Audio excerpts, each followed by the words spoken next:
President Nixon declared the war on cancer, but many decades later, that war is still being fought. So today we will discuss exactly why the war on cancer will never be won. You came here for the truth, so let me unveil that for you. I want to get into this information today, as well as to get into some positive news for once. But let's begin with this right here, as cancer drug spending tops $100 billion, up 10% in a year. So that's a new milestone for 2014 of $100 billion. That's up 10% from 2013 and $75 billion 5 years earlier. So there is much profit to be made for the pharmaceutical companies. And of course, this goes all down the line of everyone who's interconnected with those pharmaceutical companies and the individuals who require these treatments. So we need to follow the money, whether it's the financial system or the political system, look for the campaign contributions. We need to really dig into this and find out where the incentives are at. But hold that thought for a moment. Let's move on to this here. The cancer factory operates on money and lots of it. So we're looking at about 1.6 million cancer cases and 585,000 cancer deaths in the US alone in a year. So just imagine that. And then we look, there are more statistics here. I just want to cover a few. The typical new cancer drug coming onto the market a decade ago cost about $4,500 per month. Since 2010, the median price has been around $10,000. Two new cancer drugs that cost more than $35,000 each per month of treatment. So if an individual has to go through 6 months or a year of treatment, these costs certainly add up. Now, if they don't have healthcare, they're going to be in big trouble. If they do have healthcare that's paid for them, perhaps in Canada or the UK or where have you, we have a situation that basically puts a larger burden upon the government because they have to continue to increase the amount of spending that they allocate to healthcare.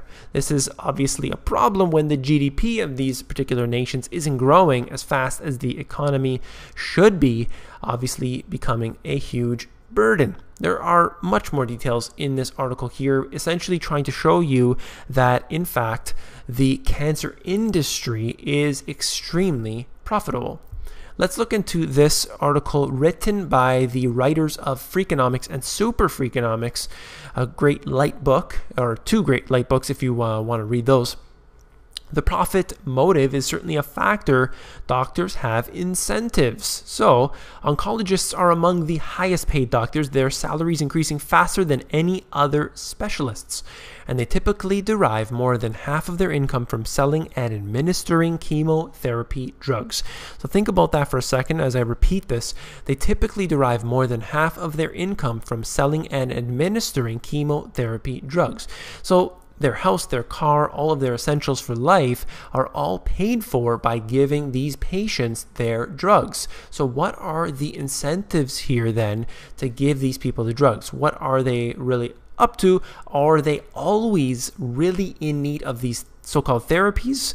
Or perhaps could they wind back on these and not necessarily give them to everybody or give them right away?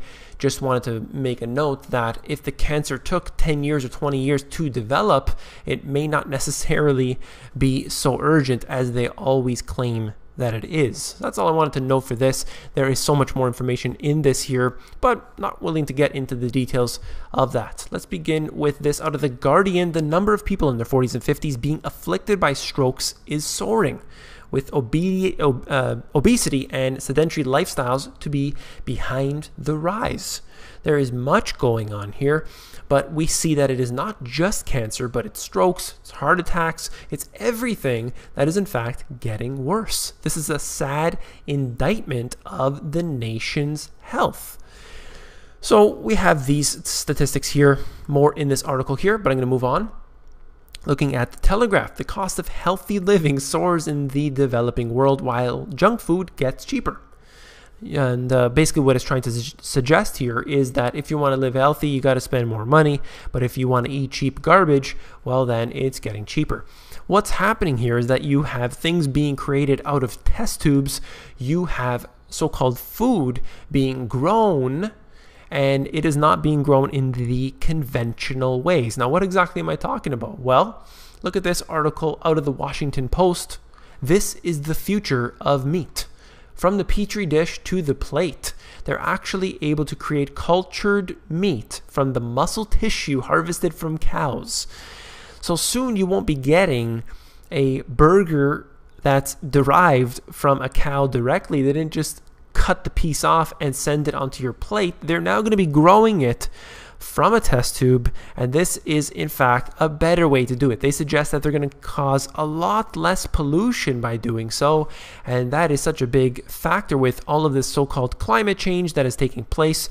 This will be better, it will be healthier, and this is going to be, as they suggest, the future of meat. I can't even believe this, but they have created it, and they said, hey, tastes pretty similar, let's go for it. So they're going to find a way to do this on a mass scale, and it is in the works right now as we speak.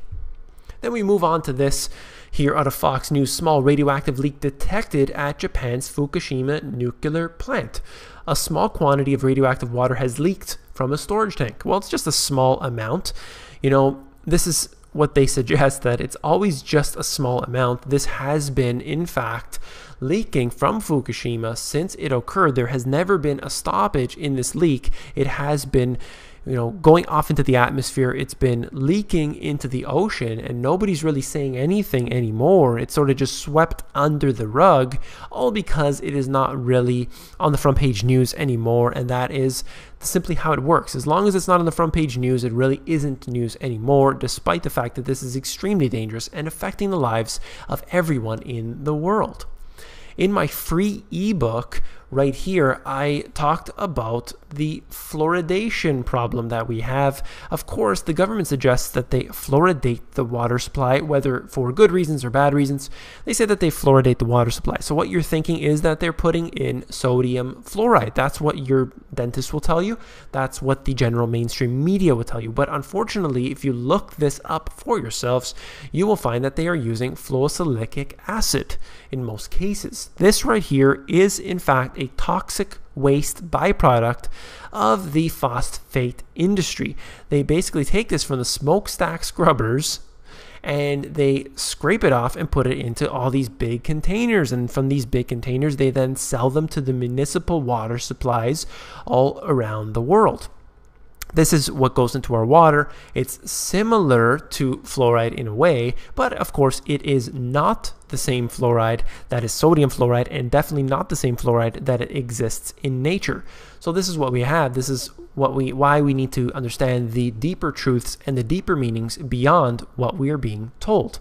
One point that I wanted to note from this is that when you mass medicate, as they do, you cannot control the dosage.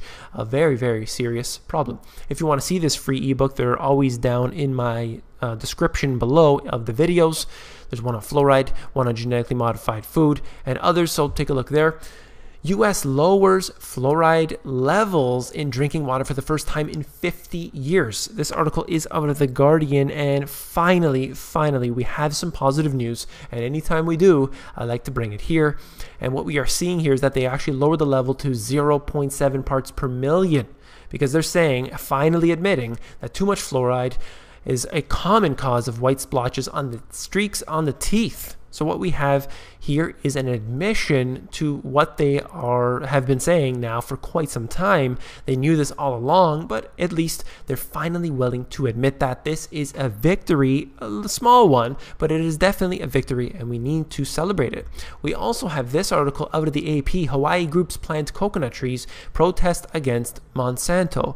So this is another good piece of information here where they wanted to protest. And how do they protest? Well, they planted coconut trees and wave their signs. This is a peaceful protest. This is what needs to be done all around the world. In fact, that we need to demonstrate peacefully in your own ways and do this against the big agribusiness that is Monsanto. Don't buy things that have genetically modified food. If you're worried about Monsanto, if you're concerned about genetically modified food, don't buy their food. That's a simple matter of fact. If you found this video informative, please give me a thumbs up. And last but not least, if you found this informative, I know that you will find my book, The Money GPS, even more informative. And you can actually look through the book. If you go to Amazon, they have a look inside feature, and you can actually flip through the book on there and see if you like it for yourself. Take care.